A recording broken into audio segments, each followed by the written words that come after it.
Hello everyone, তোমরা সবাই কেমন আছো? আশা করি সকলে সুস্থ ও ভালো আছো।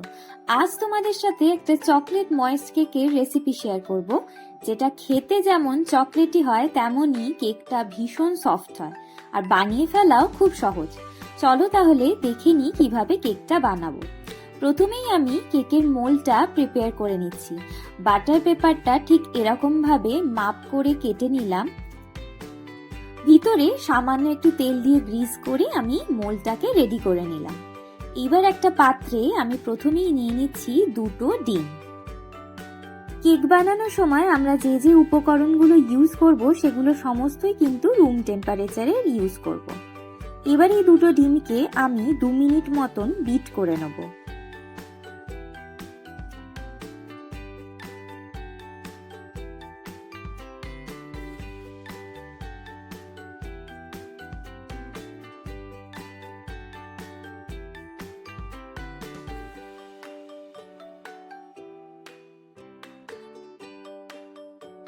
সামান্য একটু ফোমি হয়ে গেলে আমি এর মধ্যে অ্যাড করে দিচ্ছি 1 কাপ গুঁড়ো চিনি। আবারও আমি বিট করে নেব যতক্ষণ না সম্পূর্ণ চিনিটা মেল্ট হয়ে যায় আর ব্যাটারটার কালারটা চেঞ্জ হয়ে যায় আর আরো একটু বেশি ঘন হয়ে যায়।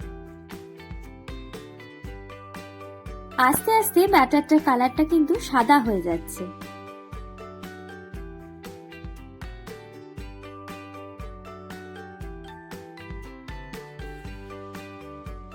ঠিক এই পর্যায়ে আমি অ্যাড করব 1/2 কাপ তেল। তেলটা দিয়ে আবারও 1 মিনিটের মতন বিট করে নিচ্ছি।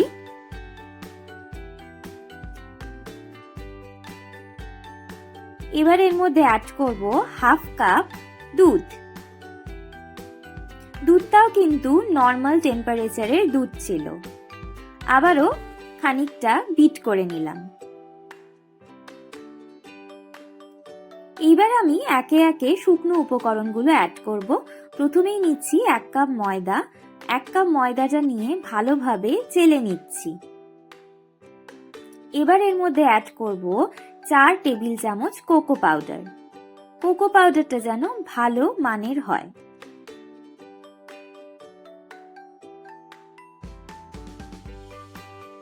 এইবারের মধ্যে অ্যাড করব 1 টিএসপি বেকিং পাউডার আর 1/2 টিএসপি বেকিং সোডা।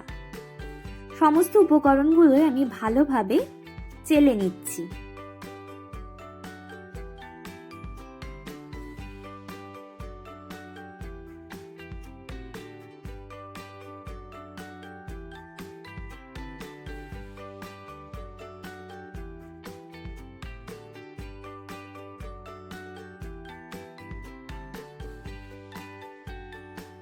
সমস্ত উপকরণগুলোকেই আমি এইভাবে স্প্যাচুলা দিয়ে মিক্স করে নিচ্ছি।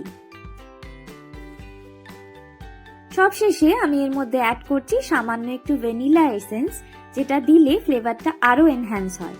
এই ক্ষেত্রে আপনারা কফি পাউডারও ব্যবহার করতে পারেন। আবারও সবকিছু ভালোভাবে মিক্স করে নিয়ে একবার একটু বিটার দিয়ে ভালো করে মিক্স করে নিলাম। আমার ব্যাটার কিন্তু একদম রেডি হয়ে গেল। ব্যাটারের টেক্সচারটা কিন্তু এরকমই হবে, একদম সিল্কি স্মুথ। এবার যে মোল্ডটা আমি প্রিপেয়ার করে রেখেছিলাম তার মধ্যে ব্যাটারটা সম্পূর্ণ ঢেলে নিলাম বেক করার জন্য।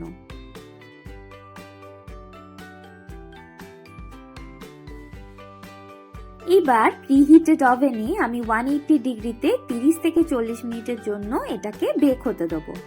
এই সময়ের মধ্যে আমার কেকটি কিন্তু সম্পূর্ণ বেক হয়ে যায়। কেকটা বেক হওয়ার পর আমি ঠান্ডা হতে রেখে দিয়েছিলাম। কেকটা কতটা পারফেক্টলি বেক হয়েছে সেটা তোমাদেরকে দেখিয়ে দিচ্ছি। দেখো, কাঠিটা কিন্তু একদম পরিষ্কার বেরিয়েছে। এবার আমি কেকটাকে স্লাইসিং করেও দেখিয়ে দেব কতটা কেকটা স্পঞ্জি হয়েছে, সফট হয়েছে। কেক বেক হওয়ার পর সবসময় কেককে নর্মাল টেম্পারেচারে এনে ঠান্ডা হতে দিতে হবে। তারপর কেকটাকে আনমোল্ড করতে হবে, না হলে কেক ভেঙে যাওয়ার সম্ভাবনা থাকে। তোমরা এই কেকটার মধ্যে চকো চিপসও অ্যাড করতে পারো বা কোনো নাটসও ইউজ করতে পারো।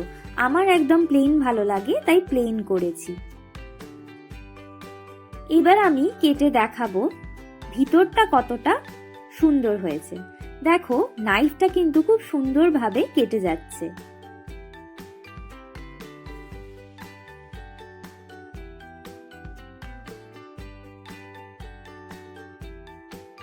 আশা করি ভিডিওটা দেখেই তোমরা বুঝতে পারছো কেকটা কতটা সফট হয়েছে।